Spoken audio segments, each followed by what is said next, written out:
Let's cook up this review thingy podcast. And we do all the Swedish English today. Episode 9 of Filmmakers Brain. Wow. Poo, poo, poo, poo. It sounded like I said poo. Fireworks. But I mean fireworks. Oh, okay. Psh, I don't know.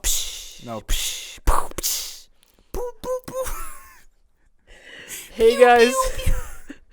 Hey guys, welcome to a Filmmakers Brain. Today we're talking about the movie This Is Where I Leave You. And, well, this is where I leave you, so... Bye. Bye. Yeah. That sound, that's gonna suck to hear. It's gonna suck. This is a bit different from the movie that we did last week. And it's funny because they will see this. We're recording this straight afterwards. Yeah. We're wearing the same clothes. It's the same light. It's everything. Yeah, so... Same coffee mug. Same water bottle. Oh, yeah. It's a bit bad, but it's okay. Well, so this is a bit different from the movie we talked about last week. It doesn't have Al Pacino in it? No, it does not. It's not a gangster movie either. Not? No, okay. Sorry. Not a thriller? No, okay. And it's not by Brian De Palma. Oh. You go, This Is Where I Leave You. Okay, so This Is Where I Leave You is a drama comedy movie from 2014, mostly featuring, now I'm forgetting his name. He did other stuff that he's more known for. The main character's name is Judd. And the movie starts off with Judd finding his girlfriend in bed with his boss. Oh, yeah. Which basically shatters his life, because that's apparently what's happening when stuff like that happen to people. It's his wife and his boss. It's his wife and his boss. Can he work for him? No. Can he sleep with her? No. No. No, but basically this is something shattering his life, and when he's laying on the sofa the next day being all depressed and everything... Was it the next day? Maybe it was the same. I don't know. No, it was the next... I think it's the next day. It's very close. Because I understood it to be like 3 months later. No. This is super close. Is it? Yeah, this happens like straight afterwards. No. Yes, it does. Really? Yeah. What? That's why his entire life is shattered in like 2 seconds, because his sister calls him and he's like, Wendy, this is not a good time. And she goes, Dad's dead. And he goes, well, shit. Was it... Yeah. No, it yes, can't it is. be. It's like super close to this happening. But because like they said several times, like he said like 3 months ago, I had a wife, and whatever. That's just putting time into it. I don't think they're referring to that, because this is very close in his life. Like they're referring to that later. But basically, he gets, like, in the same week, he gets to know that his wife has cheated on him for, like, a year. He gets to know that his father is dead and that he is about to sit Shiva, which is a Jewish celebration. It's not a celebration. Sorry, it's a mourning. It's a mourning. Period. Yeah, it's a mourning period for when a person dies. Their family is about to sit Shiva. They sit on Shiva chairs, and they do that for a week to mourn a person's life. So Shiva is Hebrew for 7, which they refer to in this movie, and they're like when the siblings come apart to the father's funeral, their mother is telling them that this is your father's dying wish. And they go like, hey, can we make it 3 days? Can we make it 2 days? Can we not do this at all? And they're like, this is your father's dying wish. And they're all sitting down doing the Shiva thing. And the Shiva thing is like scraping the edges of this family that has a lot of different personalities. So Judd is the next oldest in the family. His oldest brother Paul is in a relationship with his former ex. And they're trying to have a child, but she can't. Judd is going through his shit. His sister is going through a relationship which is very hard. And his little brother is basically the family fuck-up who always, like, ends up in different situations. He can't keep jobs. He can't keep girlfriends. He keeps cheating on everyone. But hey, he's got a great car. But hey, I'm just saying. It wasn't his car. It was the therapist. He was... fucking But he got to keep it. He did. Yeah. And he lost it. That was nice. Yeah, well, his brother took it. So basically, this is a story which is about a family that is very different personalities that are going through a crisis. And alike with the movie last week, this is also a movie that goes very, very well with a screenwriting arc. Like, it's an introduction of the characters, it's an introduction of the problem, it's an introduction of their, like... goal, or like the Shiva part. The Shiva part, and also what they want to achieve in life, and that they're going through a crisis. Well, in that way, it was clear. Yeah. So, like, that's basically my introduction. They're going through a crisis. Do you know who directed this? Because I don't know. I'm losing my mind right now because I know that. I will check this up because I know. I almost want to say, or I wish... No, it wasn't. Of course it wasn't, because Zach... Well, I just... It has so much feel. It's Shawn Levy. Here. Okay. I'm not sure who that is, actually. I haven't seen a lot. Shawn, hey dude. What did you direct? What did you smoke before this movie? What did you do? Are you Jewish? Okay. What did He's a Shawn Canadian do? Film director, producer, and actor. All right. So that's a lot. He's done a lot of movies. What something known? Pink Panther, Night at the Really? Museum, Night at the Museum what? 2. Really? Yeah, he's done What? The Internship. He's done Night at the Museum, Secret of the Tomb. Okay, that's just okay. All right. So he's done a lot, and he's produced a lot as well. Like What Happens in Vegas. Stays in Vegas. The Spectacular Now. I have no idea. Arrival. All right. Oh, Arrival. I have that on Blu-ray. Yeah, he produced. I haven't seen it yet. He produced Arrival. Great. Yeah, so he's done a lot. He's That's awesome. He's also played in a lot. He's apparently a really good actor? actor as well. Something known? Night at the Museum, Battle of the Smithsonian. What did he do? No, but this is a lot actually. So he was one of the dinosaurs. That's right. No, but okay. It's so what did you think? Like, this was your first time seeing this movie? Yeah. Yeah. And I have a lot to say. Yeah. But like, I don't want to be mean. You don't like this movie? Well, it's not bad.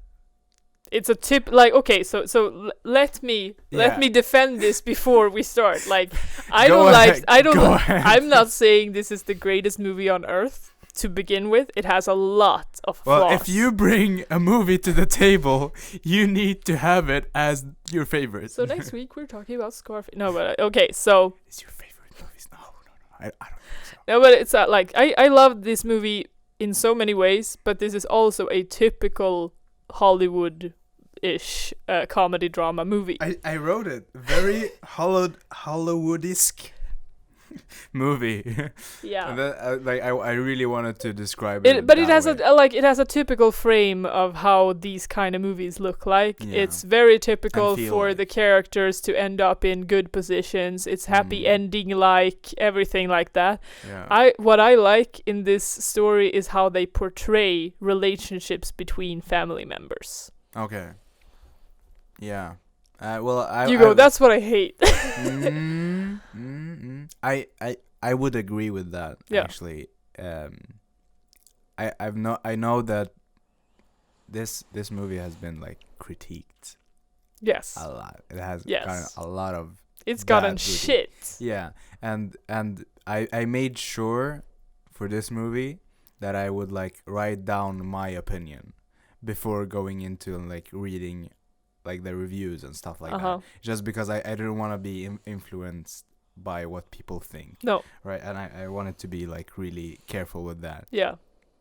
And a lot of people said exactly that. Well, they didn't think that it was like a normal family relationship, and it was like too much like put together. You know, it's like forced almost. But I didn't agree with that. I don't. Because I actually, like, if you think You and I it's both come from fucked up families. Yeah, it's a bit complicated, and I wouldn't say that our families is like that. No, but not like that. But I mean, we come from families that are not the typical norm. Yeah. So therefore, we can know also that agree that this could be real. Yeah, and you need to have it in mind that they don't see each other that often. No. It's not a family that live together. Which forces a reunion to be very messed up. Yeah, and you still get a feeling of, well, that how brothers could be, and like, you know, the family business trouble and stuff like that. Yeah. You understand. What I have problem with is the Hollywood-esque type of thing. Yeah. And I mentioned that in Wish I Was Here. Yes. Because it felt like the movie was trying to say something. They're trying too hard. Yeah, this wasn't as hard, I would say, but it was still like, you know, there was a lot of scenes that just is not needed, and then too many, you know, they have too many deep interactions that are not needed for the story. In life-changing dialogue, and you know, yeah. And this it's because of this, and you know, they have a lot of things that they want to say, like exposure dialogue. They have a lot of like, if you would take, for example, the sister when she talks to Hori, which used to be her boyfriend, but they were both in a car accident. That whole dialogue is super. Yeah, you know, the exposure, accident, like the accident that we had. I was in the car with you, and it's like, you were? Please don't. Were please you don't. driving or was I driving? And like, I was driving. And he goes like, and she goes like, you weren't yourself, and he was like, no, I'm still not. And it's like, we know that. You don't have to say that. So there's a lot of like. There are a lot of relationships in this movie that would be so beautiful if they did not say, hey, look at us, we're so beautiful, basically. I really think this is one of the like very few movies that I think would be a lot better as an indie. Yeah, like probably. If someone new had done it, like not someone that is if really Zach involved. Braff would have done this. No, he is also like. Yeah, but I meant that you mean. said they were so alike, those movies as well. Oh yeah, or the feel. Yeah, and you know the use of music and then the camera work. Yeah, felt really close to each other. But I mean, like, give it to someone new. Yeah. You know, someone that maybe a first feature or something. I think it would have been so much more interesting. Yeah. Because I have a lot of like I felt that transitions were very like not creative, you know, very typical, stereotypical. This is how we go from one scene to another. Yeah. You know, you expect a lot. The setup, like the you know, a wide shot, and then there are no surprises. Oh my god! This makes you sad. A bit, but it wasn't a bad movie because No. it's a feel good movie. Yeah. But I have to recognize that I'm looking at it. Yeah, but really when I look at this movie, I don't even look at the camera work. I don't even look at the lighting. Like, of course, I've seen this movie many times because it is a feel good movie, and it's like one of my feel good movies. Like when I feel like shit, I want to watch this. But basically, I don't look at the technical parts because that's not why I'm here. Not when I watch this kind of movie. Is that why you need to leave? Or this is where I leave you. No, but actually, funny joke. This movie is like, the title is like how you feel when you're watching the movie in the cinema, and you're like, a scene comes up and it's a really bad scene, and you're like, this is where I leave you. This is where I push stop and go away. Well, no, it wasn't that bad. No, I think a lot has to do with like what movies I prefer. Yeah. And I prefer more realistic movies. Yes. I need it to be like rigid, you know. Yeah. Just feel there. But I don't know the name of the actor, but one for sure I like the main actor, like his portrayal. Yes. Could have been, of course, better, but I think like there's a lot of characters that could have been like more realistic. Yeah, or differently, you know, had someone else there. Yeah. Yeah, and not just another actor there. But what is his name? You know, the guy from like the youngest. The youngest brother. Yeah. His character name is Philip. What is his real I name? never remember. I can check. Because this actor. He's so funny. Yeah, I really like him. I love him. And have you seen Marriage Story or watch him in Star Wars? Like he's good. He's good. Like he's really good. Adam Driver. And we have Jason Bateman as the main character. Yeah, Adam. I really liked just his energy and like his portrayal of the character. I thought that was like great. Yeah. But there was a couple of characters like I don't know,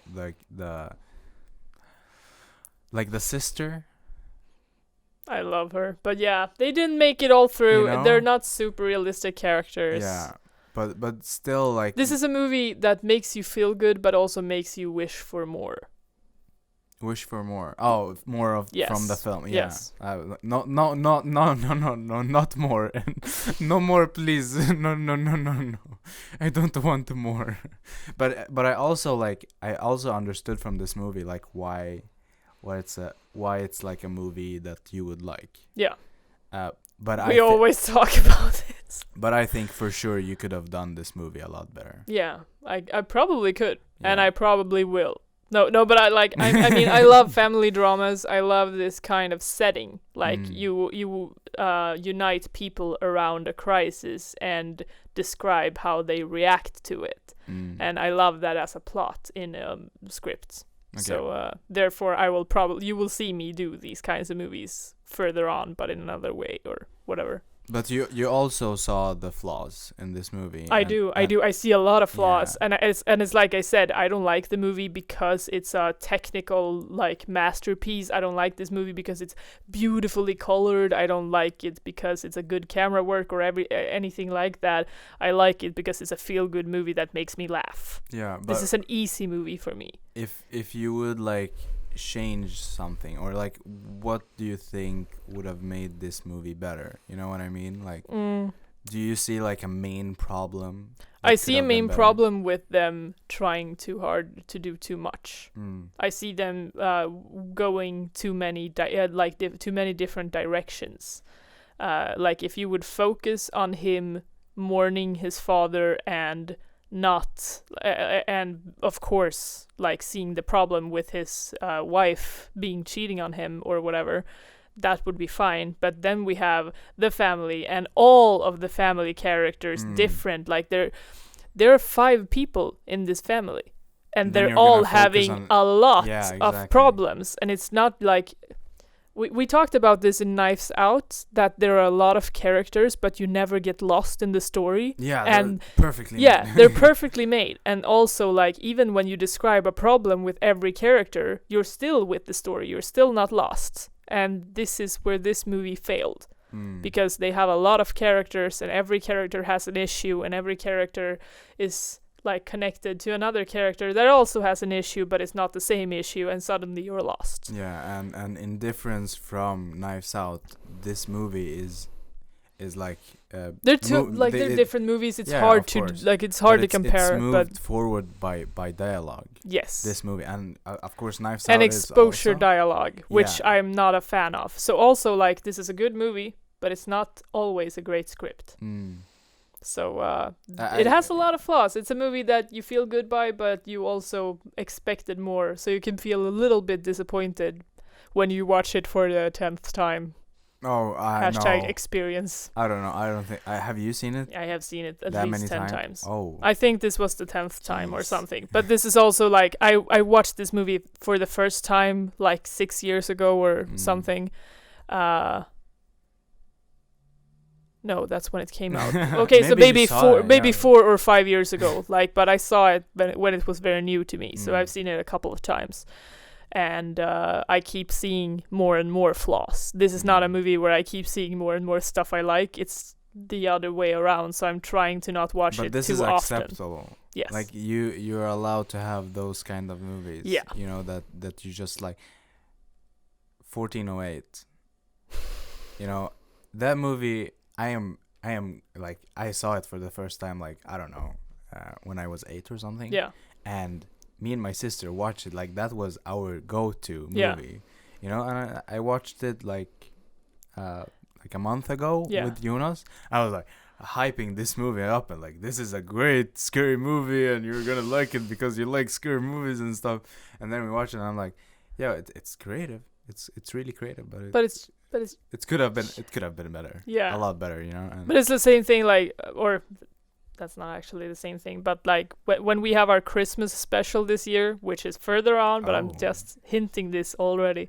But basically, me and my sister, we have this Christmas movie that we watch every year around Christmas, which is called The Family Stone.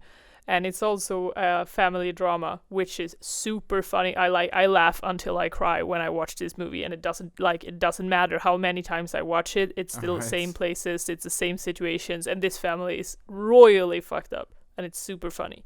And I look forward. You will do, like, this is hilarious. And there is you could say that is the great combination of this and Knives Out in what we're talking about. Oh, really? Because they also have like 5 children, a mother, a father. They're all having their different like struggles and everything, but you don't get lost because there is always happening something that keeps you in the story. Yeah, and it's not through dialogue. Thank God, because like I just felt like this movie is like, it's trying so hard to be deep. Yes. But deep doesn't mean more layers. No, and it doesn't have to, because it already had depth in the story from the beginning. But it's almost like you're putting your attention at so much more. Yeah. And then you're like, you don't have the attention to put at, you know, making us even feel for the main guy. No. Because like, all right, your wife is fucked, but you didn't have any kids. You know, you didn't have any kids with her. Or you, not yet. I don't feel that way. mean? I don't feel that way, but I'm more like, okay, this happened, and then when you're finally starting to feel, oh shit, you're going through something tough, then suddenly something else happened, and you go, okay, I'm with you, and you lose the main track every time, basically. Yeah, but I just didn't feel like that was it for him, you know. No, that wasn't the main in the issue. Shit, you know. No. That was better, and Wish I Was Here. Yes. Wish I Was Here was a better movie. Yeah. Totally, right? Yeah. But like, I didn't even feel bad for him. Okay, you lost your job. You were very high up. Yes. In that business. You could have easily got another job. Yes. So that's not a problem for you. You're not and poor. They're not even using that a lot. They're not even using that he left his job a lot. They're mentioning it once or whatever. We don't know your relationship to your father. We can't feel sympathy for you. So therefore, they're losing a lot in that we don't know the backstory before the feeling happens. So basically, like, and the funny thing is, Wish I Was Here and This Is Where I Leave You were both released very close to each other in time. And I also, I think I watched them 2 days apart when I saw them for the first time. Really? Yeah, because I found both of them through watching, like, when I was a teenager, I used to be stuck in YouTube trailers. I would watch one trailer and suddenly, like, 4 hours has went by and I watched like 47 trailers or whatever, even more. Yeah. But like I would be insane, and then I would start writing lists of movies that I was going to watch with, like, because of the trailer, and these two ended up right next to each other. Okay, so I remember them together as well. So it was so funny when you said that these two are a bit alike, and I was like, shit, he's seeing it. He understands. But it's a YouTube algorithm. Yeah, working out they're for finding me. They're looking for me. Like, hey, oh, you like this? You also like this. I don't know what this is. Probably a little plaque with something, and I'm going. Little thumbnail. This. Yeah, little thumbnail. Here you go. Watch I like this. This. Now you're cutting in our little thumbnails from every episode. Oh, no. This. No, don't make me do that. You're probably out of frame as well when you're. I'm gonna put. Okay, I'm doing it here. This. Yeah, well. Yeah, so it wasn't like. I didn't look forward to the ending. I had a struggle watching this movie because it's a happy ending movie. Well, was it the happy ending? Well, it was like I never cared so much. No. I was just with them, you know. Yeah. And I saw what happened, and I was like, all right. Yeah. Makes sense. Yeah. Of course. This is actually the first movie where we've actually also had that much criticism. Yeah, and I think it's really good because we learn Yes. from seeing. We're that also stuff. learning to analyze better. Like, there's a lot to see in movies, and especially like a question I ask myself a lot these days when I watch both old movies that I used to watch before and also new movies is this something that I would have done? Like, as a Okay, filmmaker, is this Or something it I would have changed, done? Yeah. What would I have changed? Which character would I have developed more? So, like, I ask myself development questions just to make sure that I'm always thinking in the filmmaking kind of direction. Direction. Well, yeah, and but I have I also really don't like bad movies, because when I watch bad movies, I really get disencouraged of making it like. But is this a bad movie? I don't want to be mean, but yeah. Okay. For me, like what I like, I don't like it feeling so much like Hollywood. You know, it's, Okay. You know what I mean? Yeah. Yeah. There's a lot. For me, of it's those like movies. for me this movie it doesn't give me much rather than me watching it and having just being there. No. I like it, but I like it because it's a comforting feel. It's a comforting feel. I know what's going to happen. I know how I'm going to feel. I know what they are going to go through, and that's fine. And I think we all need to have those movies as well, even though it's not a good movie, technology-wise or like even. Technically. Yeah. Well, and that's a great way to end it. That's a great way to end Comfortable feel. You're just like, alrighty. it. Yeah. You're not amazing. Comfortable. Okay. I'm a comfortable person sometimes. And when I am, I watch comfortable movies. Yeah, well, it's if and I drink my comfortable cup of tea. I don't know where you're going with this, but thank you so much for watching this week's episode of Filmmakers Brain. What are we watching next week, Karim? I have no idea. I haven't decided yet. But it's gonna be great. It's gonna be awesome. It's going to be a good movie. It's gonna be a good fella. No, we're not gonna talk about good stop. fellas. No. You didn't like it? But thank you so much for watching. Push subscribe. Oh Push.